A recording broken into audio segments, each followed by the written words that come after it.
Tazio Nuvolari was already a well-known name in European motorsport by 1935. Born in Mantua, Italy, in 1892, he was a motorcycle champion turned racing driver who had won the Mille Miglia, the Targa Florio, and the 1932 European Championship. Despite his small frame and quiet voice, Nuvolari had built a reputation for courage, control, and relentless determination behind the wheel.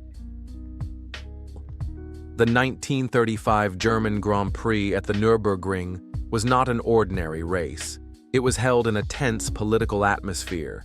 Germany was under the rule of Adolf Hitler, and motorsport had become a tool of propaganda. The Nazi regime invested heavily in its automotive industry, and two state-supported teams, Mercedes-Benz and Auto Union, represented the technological might of the Third Reich. Nuvolari entered the race with Scuderia Ferrari, fielding an Alfa Romeo Tipo B, also known as the P3. At that time, the car was already outdated. Introduced in 1932, the Tipo B featured a straight-eight engine with a supercharger, producing around 265 horsepower. It had a narrow and lightweight chassis, weighing under 700 kilograms, and a front-engine, rear-wheel drive layout. While agile and responsive, it lacked the raw power and top speed of the German cars. The German teams brought their latest models to the grid.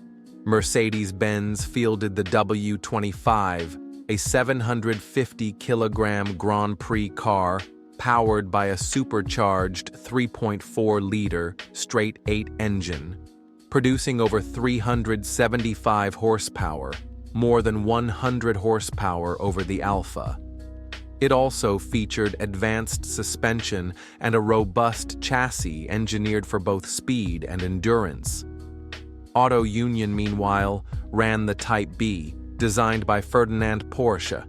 It had a mid-mounted supercharged V16 engine, producing about 375 to 400 horsepower. Its rear-engine configuration was innovative but difficult to drive due to the handling characteristics and weight distribution. Still, both German machines had a clear edge in terms of power, engineering support, and political backing. Nuvolari's challenge was immense. He was up against the best-funded teams, with the fastest cars, on their home soil, in front of an estimated 300,000 spectators, including Adolf Hitler himself. During qualifying, Nuvolari faced mechanical problems and started from a lower grid position. When the race began, the German drivers, led by von Brauchitsch, Fagioli, and Rosemeyer, quickly took the lead.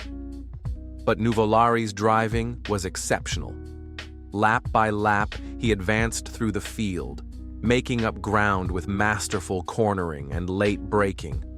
The Alfa Romeo, though underpowered, was nimble and balanced, qualities that Nuvolari exploited to the fullest.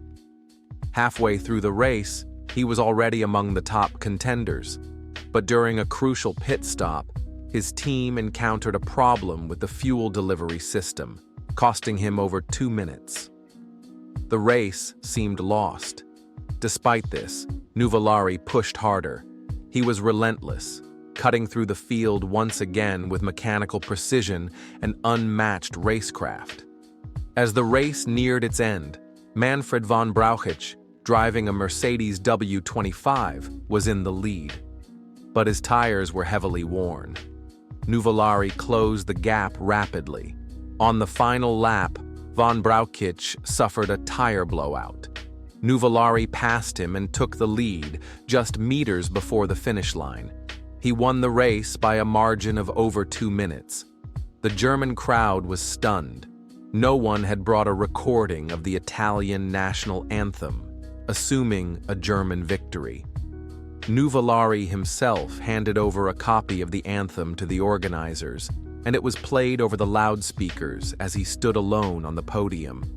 This victory was not just about beating faster cars. It was a statement of skill, resilience, and defiance.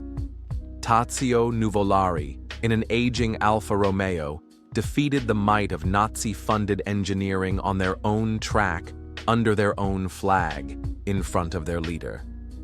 Technically, it was a triumph of balance over brute force. While the German cars had superior power and straight-line speed, Nuvolari's mastery of cornering, his ability to preserve tires, and his courage under pressure proved decisive. The lightweight and agile Alfa Romeo, though outdated, had one advantage. It was being driven by a man who understood every vibration, every corner, and every opportunity on the track. Today, historians remember the 1935 German Grand Prix not only as a sporting event, but as one of the most iconic races in motorsport history. It was a moment where talent eclipsed technology, where one man stood against the odds and prevailed. Thank you for watching. If you're interested in the forgotten chapters of motorsport history, make sure to subscribe and stay tuned. More stories, more precision, and no hype, just the truth behind the legends.